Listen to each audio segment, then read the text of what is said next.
गुरु प्यारी सात संगत जी, राधा स्वामी जी। संगत जी, आज 11 जनवरी को मुंबई में हुए बाबा जी और संगत के बीच सवाल जवाब मैं आज आपके साथ साझा करने जा रहा हूं जी। संगत जी, आप सभी से मेरी विनती है कि इस वीडियो में शुरू से लेकर अंत तक बने रहें जी। और सात संगत जी, जिस भाई बहन ने 10 जनवरी के सवाल जवाब नहीं सुने हैं वह मेरे चैनल पर जाके उन्हें सुन सकता है जी। सात संगत जी, जो आज सत्संग हुआ था वह शाहिद कपूर, जो एक फिल्म एक्टर हैं, उनके फादर यानी उनके पापा श्री पंकज कपूर जी ने आधे घंटे का सत्संग फरमाया था जी। इसके बाद बाबा जी ने संगत के साथ सवाल जवाब का प्रोग्राम शुरू किया था जी। एक भाई ने बाबा जी से बहुत ही अच्छा सवाल किया था, जो कि हम सबको सुनना चाहिए, जो कि हम इन चीज़ों को ज़्यादा सोचते हैं, जो कि एक नॉनवेज खाने के ऊपर था। भाई ने सवाल किया कि बाबा जी, एक घर में जो हमारे एक दो सदस्य होते हैं वह नॉनवेज खाते हैं, तो बाबा जी, जिस बर्तन में वह नॉनवेज खाते हैं तो क्या हमें वह अपने उन बर्तनों का इस्तेमाल करना चाहिए। इस पर उस भाई को बाबा जी ने समझाया कि बेटा, आप बर्तन को अच्छी तरह साफ सुथरा करके आप उसे फिर से इस्तेमाल कर सकते हो। इसके बाद एक लड़की ने बाबा जी से ध्यान के ऊपर प्रश्न किया था कि बाबा जी, जब मैं भजन पर बैठती हूँ तो मेरा ध्यान नहीं लग पाता। इस पर बाबा जी ने उस लड़की को समझाया कि बेटा, ध्यान हमारे बस की बात नहीं है। जब हम अपने भजन सिमरन पर बैठते हैं तो बेटा हम उसकी परख करना शुरू कर देते हैं, और हमें उसकी कभी परख नहीं करनी चाहिए। जैसे जैसे आपका भजन सिमरन बनता जाएगा और आपका ध्यान लगता जाएगा और अपने आप ही गुरु का स्वरूप आना शुरू हो जाएगा। इसलिए बेटा, हमें परखों में नहीं पड़ना, सिर्फ अपने भजन सिमरन पर ध्यान देना है।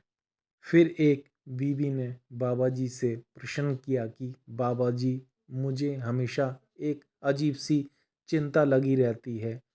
मन मेरा हमेशा अशांत सा रहता है, जिसके कारण मैं रात को ढंग से सो भी नहीं पाती। एक मन में अजीब सा डर बना रहता है। इस पर बाबा जी ने उस बीबी को समझाया कि बेटा, मन जो अशांत रहता है और मन को बागी भी हमने ही किया है, किसी और ने नहीं किया। क्योंकि हमारी इतनी अनंत इच्छाएं हैं कि एक इच्छा खत्म नहीं होती, दूसरी इच्छा मन अपने आप सामने रख देता है। इसलिए हमारा मन हमेशा अशांत रहता है। आगे बाबा जी ने समझाया कि बेटा, इंसान सोचता है कि मन को जितना दिए जाओ वह शांत हो जाएगा, लेकिन वह शांत नहीं होता। एक मांग रखोगे तो वह और कई डिमांड रखता जाएगा। मालिक ने तो जो आपको पहले ही दे रखा है, जो दिया हुआ है, बस उसकी आपको कदर करनी है और अपने भजन सिमरन पर ध्यान देना है। इसके बाद एक लड़की ने बाबा जी से किस्मत के बारे में सवाल किया था कि बाबा जी, किस्मत का लेखा कोई बदल सकता है क्या। इस पर उस लड़की को बाबा जी ने समझाया कि बेटा, किस्मत ना तो कोई बदल सकता है, ना कोई उसे रोक सकता है।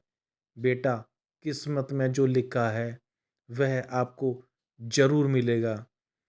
बाबा जी ने समझाया कि बेटा, बड़े से बड़े बाबा के पास भी चले जाओ, जो कर्म है वो कहीं कोई ले नहीं सकता और कोई किसी को अपने कर्म दे नहीं सकता। बाबा जी ने कहा कि बेटा, कर्मों का सिद्धांत बड़ा ही अटल है। अगर हमारी किस्मत में लिखा है तो वह हमें ज़रूर मिलेगा, और अगर हमारी किस्मत में नहीं लिखा है तो बेटा हमें कुछ नहीं मिलेगा।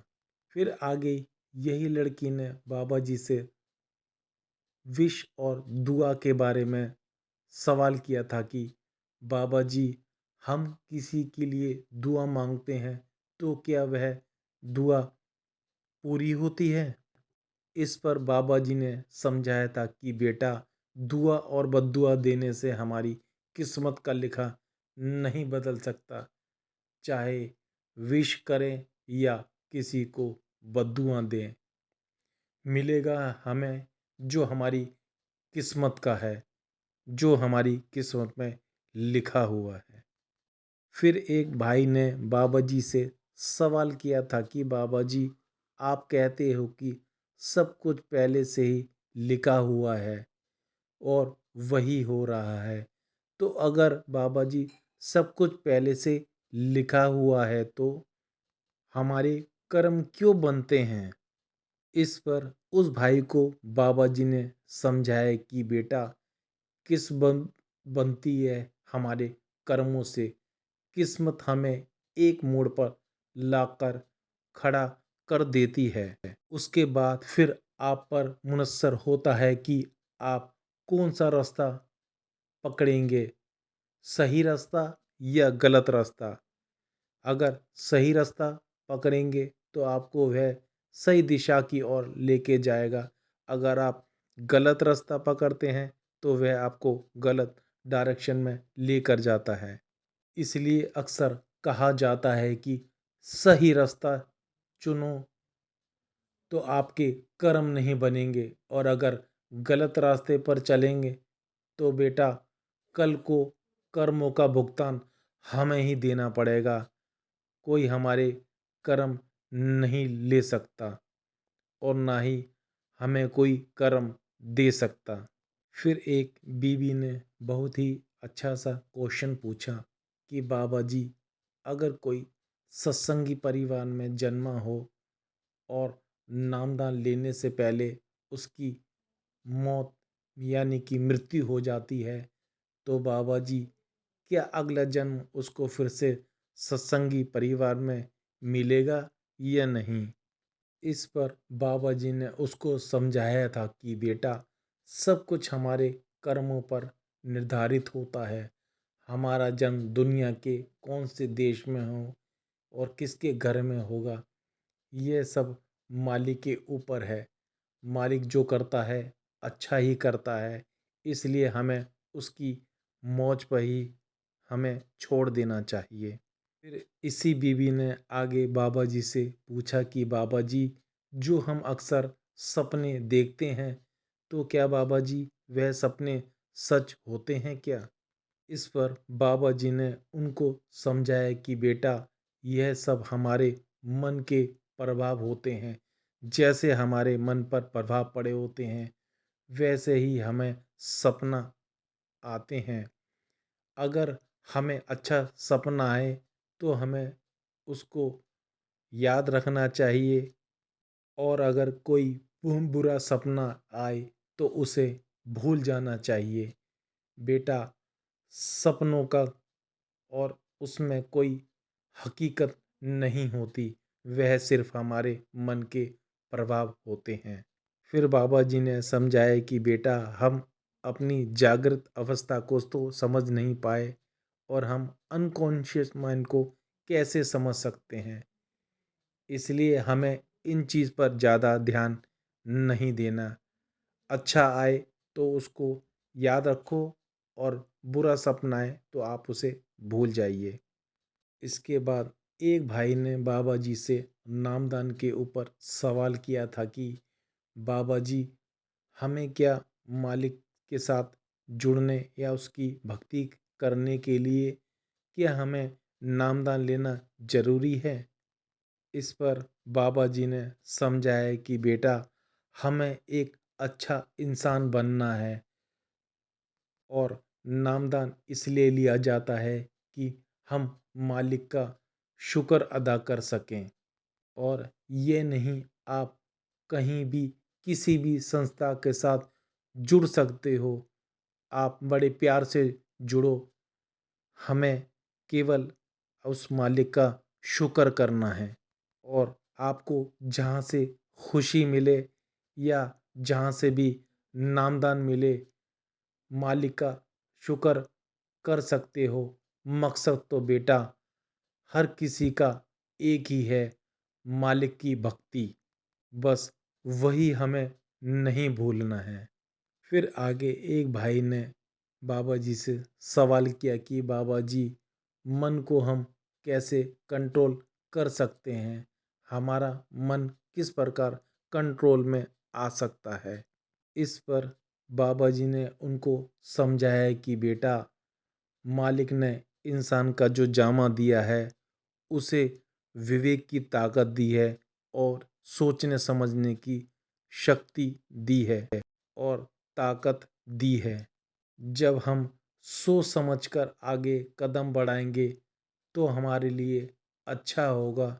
और अगर हम मन के पीछे लगकर आगे बढ़ेंगे तो मन कभी भी हमारे कंट्रोल में नहीं आएगा। इसके बाद एक लड़के ने बाबा जी से सवाल किया जो कि हम सब भी बहुत कुछ लागू होता है। उस लड़के ने बाबा जी से सवाल किया कि बाबा जी, जब मैं बचपन में था तो मैं बहुत सेवा पर जाता था और सत्संग भी सुनता था। अब मैं कॉलेज में आ गया हूँ, लेकिन अब मेरा ध्यान इस तरफ नहीं जाता। अब मैं सत्संग उतना नहीं जा पाता जितना मैं पहले जाता था। तो इस पर बाबा जी ने समझाया कि बेटा, इस उम्र में अक्सर मन कहीं और ही लगने लगता है। बाबा जी ने यह बात कहते हुए उस समय इशारा बीवियों की तरफ करा था और यह देखकर वहाँ सब जोर जोर से हंसने लगे थे जी। फिर एक लड़की ने बाबा जी से सवाल किया था कि बाबा जी, मैं बिना नामदान के भजन सिमरन कर सकती हूँ क्या? इस पर बाबा जी ने उनको समझाया था कि बेटा, आप नामदान के बिना आप मेडिटेशन तो कर सकती हो, लेकिन सिमरन के लिए आपको नामदान लेना जरूरी है। और बेटा, जब तक आपको नामदान नहीं मिला, आपको ध्यान लगाने की कोई ज़रूरत नहीं है और ना ही आप कोशिश करें। फिर आगे एक भाई ने बाबा जी से सवाल किया था कि बाबा जी, हमें अपने फ्यूचर और अपने पास्ट की चिंता होती है और इसको सोचकर हम कई बार चिंता में पड़ जाते हैं और परेशान हो जाते हैं। इस पर उस भाई को बाबा जी ने बड़े सुंदर तरीके से समझाया कि बेटा, जो पास्ट होता है वह जो हो गया हम उसे बदल नहीं सकते, लेकिन हाँ, फ्यूचर में होने वाले वह हमारे हाथ में हैं। और जो हमारे हाथ में नहीं है, हमें पता है कि हाथ में जो चीज़ हमारे नहीं है उससे क्या होगा, फिर हम चिंता क्यों करते हैं? इस पर बाबा जी ने उदाहरण देते हुए समझाया था कि चिंता ताकि कीजिए जो अनहोनी होए। अब बेटा, अगर हम पिछले वक्त और आने वाले वक्त की चिंता करेंगे तो फिर हम अपना आज भी हम अच्छे तरीके से जी नहीं पाएंगे और हमें उसकी टेंशन ही लगी रहेगी। फिर एक भाई ने बाबा जी से सवाल किया था कि बाबा जी, कभी कभी हमें कोई चीज़ नहीं मिलती जिसकी वजह से बाबा जी हम परेशान हो जाते हैं, जिसकी वजह से हम अपने आप को कभी खुद संभाल नहीं पाते। इस पर बाबा जी ने उनको समझाया कि बेटा, कभी किसी भी चीज़ के ना मिलने का पछतावा नहीं करना चाहिए। जो भी होता है हमारे अच्छे के लिए ही होता है। अगर हम हार के बैठ जाएंगे तो हम बेटा आगे कभी नहीं बढ़ पाएंगे। इसलिए जो भी हुआ उनसे हमें सीख लेनी है और हमें आगे बढ़ना है। फिर एक लड़की ने बहुत ही अच्छा क्वेश्चन किया था, जो कि हमारे लोगों के दिमाग में चलता रहता है नॉन वेज के ऊपर। एक लड़की ने बाबा जी से सवाल किया था कि बाबा जी, मैं एक पानी वाले शिप में नौकरी करती हूँ, तो वहाँ पर कभी कभार बाबा जी मुझे नॉन वेज भी सर्व करना पड़ जाता है। तो बाबा जी, क्या मैं वह नॉन वेज जो सर्व करती हूँ, क्या उससे भी मेरे कर्म बनते हैं? तो इन पर बाबा जी ने उनको समझाया था कि बेटा, आप तो अपनी ड्यूटी कर रहे हो, आप उसको खा तो नहीं रहे हो ना, इसलिए इससे कोई कर्म नहीं बनते। आगे बाबा जी ने उन्हें एक उदाहरण देते हुए समझाया कि बेटा, बैंक में जब कोई नौकरी करता है तो उसको हर रोज लाखों रुपए जमा करने पड़ते हैं। अब उसको तो बेटा नहीं पता ना कि यह पैसे अच्छे कामों से आए थे या बुरे कामों से। उसके हाथ में जो आ रहे हैं वह किसी नेक कमाई के हैं या बुरी कमाई के हैं। वह तो वहाँ अपनी ड्यूटी पूरी कर रहा है। इसलिए बेटा हमें ज़्यादा नहीं सोचना चाहिए और हमें उस मालिक के भाने में रहना चाहिए कि हमारी तरफ से कुछ गलत ना हो। एक लड़के ने बाबा जी से सवाल किया था कि बाबा जी, मेरा भी मन करता है कि मैं भी भजन सिमरन में नज़ारे देखूं और रूहानी मंडलों में जाके देख सकूं। तो बाबा जी, ये कभी पॉसिबल हो सकता है? इस पर बाबा जी ने उस लड़के को समझाया था कि बेटा, सब कुछ पॉसिबल है। मालिक के घर तो बेटा हमेशा बख्शीश ही बख्शीश है। हम ही संभाल नहीं पाते बेटा, वह मालिक तो हमें जन्मों जन्मों से देता आया है और आगे भी देगा। मालिक जो हमें देता है हम उसे संभाल नहीं पाते बेटा, उसके देने में कोई कमी नहीं है। जब हम संभालने लगेंगे तो मालिक दोनों हाथों से आपको खुल के देगा। फिर एक भाई ने बाबा जी से सवाल किया था कि बाबा जी, मैं 84 में वापस नहीं आना चाहता। बाबा जी, मैं दोबारा जन्म नहीं लेना चाहता। तो इस पर बाबा जी ने समझाया कि बेटा, लफ्ज़ों में कहने से कुछ नहीं होगा। अपने मकसद में कामयाब हो पाएंगे वह तभी होगा जब तक हम अपनी उसे करनी में जाहिर नहीं करेंगे। फिर एक बीबी ने बहुत ही अच्छा क्वेश्चन किया, जो कि हम सभी के दिमाग में यह घूमता रहता है और अक्सर हमारे दिमाग में यह रहता है, स्पेशल बीबियों में। तो बीबी ने बाबा जी से सवाल किया था कि बाबा जी, क्या नामदान लेकर हम व्रत भी रख सकते हैं? तो इस पर बाबा जी ने बड़े प्यार से समझाया था कि बेटा, मेरी तरफ से कोई मनाही नहीं है, लेकिन हर चीज़ का एक मकसद होना चाहिए। बेटा, अगर हम बिना मकसद के कोई भी चीज़ करेंगे ना, तो बेटा वह सिर्फ एक रीत बनकर रह जाती है। आज जितने भी हमारे धार्मिक स्थान हैं, पुराने समय में वहाँ महापुरुषों ने वहाँ पर भक्ति की थी।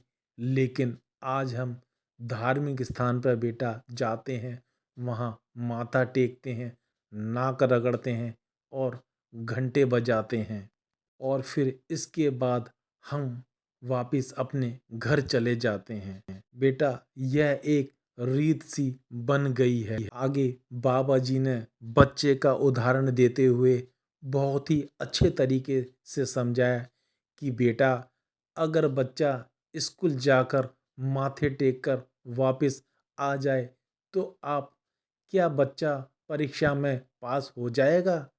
इसलिए बेटा हर चीज़ का एक मकसद होना बहुत ज़रूरी है। इसके बाद फिर एक बीबी ने भी बहुत ही अच्छा सवाल किया कि बाबा जी क्या हमें मंदिर जाना चाहिए? तो इस पर बाबा जी ने बड़ा ही सुंदर तरीके से उनको समझाया कि बेटा मंदिर का मतलब होता है मन के अंदर, लेकिन हमने मालिक को अपने मन के अंदर ढूंढने की बजाय कहीं और ढूंढना शुरू कर देते हैं। और बेटा जो भी मिलेगा हमें अंदर से ही मिलेगा। सब कुछ घर में बाहर नाही, बाहर ढूंढे सो परम पुलाई। तो बेटा हम हमें जो भी हम भक्ति करेंगे सब कुछ हमें अंदर से ही मिलेगा। इसलिए हमें जो कुछ करना है अभी ही करना है। तो साथ संगत जी यह थे वह सवाल जवाब जो बाबा जी ने आज 11 जनवरी मुंबई में संगत के साथ किए थे, जो मैंने आज आपके साथ साझा किए हैं। आशा करता हूँ कि यह सवाल जवाब आपको अच्छे लगे होंगे जी। संगत जी यह सवाल जवाब आपको अच्छे लगे तो आप इसे शेयर भी कर सकते हैं और मेरे चैनल को आप सब्सक्राइब भी कर सकते हैं। संगत जी आप मेरे चैनल को सब्सक्राइब करें या ना करें कोई बात नहीं, लेकिन कमेंट्स में राधा स्वामी ज़रूर लिखें जी। तो संगत जी कल संडे है यानी 12 जनवरी। हम कोशिश करेंगे कि कल भी आपके साथ बाबा जी के सत्संग आपके साथ साझा करें। तो संगत जी जल्दी ही मिलते हैं एक नई वीडियो के साथ। जब तक आप अपना और अपने परिवार का ध्यान रखिए। आप सभी को दोनों हाथ जोड़कर प्यार भरी राधा स्वामी जी।